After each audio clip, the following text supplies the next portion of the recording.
بسم الله الرحمن الرحيم نحمده ونصلي ونسلم على رسوله الكريم اما بعد محترم ناظرین، آج عید الاضحیٰ کا مبارک دن ہے۔ سب سے پہلے تو میں اپنی طرف سے آپ کو اور آپ کی پوری فیملی کو عید الاضحیٰ کی مبارکباد پیش کرتا ہوں۔ اللہ رب العزت تمام امت مسلمہ کے جتنے بھی عبادات ہے، طاعات، عبادات، قربانیاں اپنی بارگاہ میں قبول و منظور فرمائے۔ اس کے بعد مختصراً جو آپ سے اہم پیغام شیئر کرنی تھی وہ یہ کہ جس طرح میں اور آپ اپنے بچوں کا، اپنے بھائی بہنوں کا، اپنے والدین کا خیال رکھتے ہیں اور اپنی خوشی ان کے ساتھ مل کر بانٹتے ہیں، اسی طرح میرے اور آپ کے آس پاس، پڑوس میں، محلے میں، گاؤں میں بہت سارے ایسے لوگ ہوں گے جو کہ غریب ہوں گے، ایسے لوگ ہوں گے جو کہ یتیم ہوں گے، ایسے لوگ ہوں گے جن کے اوپر اپنے بڑے کا سایہ نہیں ہوگا۔ بہرحال آسان الفاظ میں مطلب یہ ہے کہ ہمیں اور آپ کو اس خوشی کے موقع پر تمام غرباء کے ساتھ مل کر یہ خوشی بانٹنی چاہیے۔ کیوں؟ اس وجہ سے کہ ہماری تعلیمات میں سے یہ ہے، شریعت نے ہمیں یہ تعلیم دی ہے کہ جب بھی ایسے مواقع ہو، ایسے مواقع کے علاوہ نبی کریم صلی اللہ علیہ وسلم فرماتے ہیں کہ مؤمنین کی مثال ایسی ہے جس طرح کی ایک دیوار بن رہی ہو اور اس دیوار میں اگر آپ بالکل ایک برابر پہ سیدھی سیدھی اینٹ کے اوپر اینٹ رکھتے جائیں تو وہ دیوار مضبوطی نہیں پکڑے گی۔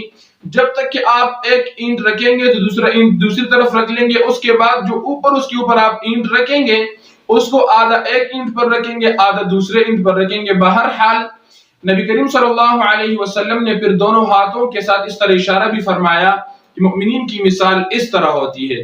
بہرحال ہمیں اپنی اس خوشی کے موقع پر تمام غرباء کے ساتھ یہ خوشی وہ بانٹنی چاہیے، کیونکہ شریعت نے تو ہمیں یہاں تک بھی تعلیم دی ہے کہ اگر کوئی بیوہ خاتون آپ کے پاس بیٹی ہوئی ہو تو دوسری جو خاتون ہوگی، دوسری اس کے پاس جو بیٹی ہوگی، اس کو اس بات کی بھی اجازت نہیں ہے، اس کو اس طرح بھی نہیں کرنا چاہیے کہ اس کے سامنے اپنے شوہر کی تعریفات شروع کرے، اپنے شوہر کی تعریف، اپنے شوہر کی بول چال شروع کرے۔ کیوں؟ اس وجہ سے کہ ممکن ہے کہ اس کے دل میں بھی اپنے شوہر کی کمی محسوس ہو۔ اسی طرح ہمیں تو شریعت کی تعلیمات سے یہ بھی ملتی ہے، یہ بات بھی ملتی ہے کہ یتیم کے سامنے اپنے والد کا تذکرہ نہیں کرنا چاہیے۔ اسی طرح یتیم کے سامنے کسی اور کے والد، کسی اور کے بڑے کا، کسی اور کے سائے کا تذکرہ نہیں کرنا چاہیے۔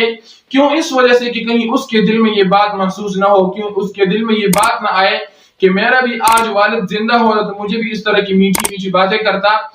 بہرحال مطلب یہ کہ اس کو اپنے والد کی کمی محسوس ہو۔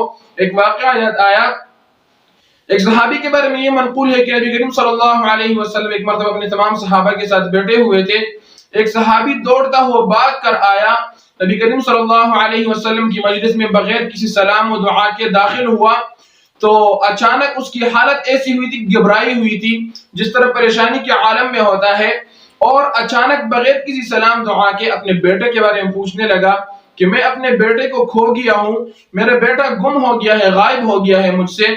تو اس دوران اس نے پوچھا کہ کسی کو کوئی پتہ تو نہیں ہے؟ تو سب نے اس میں جواب دیا کہ ہمیں تو کوئی پتہ نہیں ہے۔ بہرحال ایک صحابی نے جو اس مجلس میں تھوڑا دیر سے آیا تھا، اس نے کہا کہ آپ کے بیٹے کو نام سے تو میں نہیں جانتا ہوں لیکن شکل سے پہچانتا ہوں، اور میں نے ابھی آتے ہوئے فلاں جگہ پر اس کو دیکھا ہے۔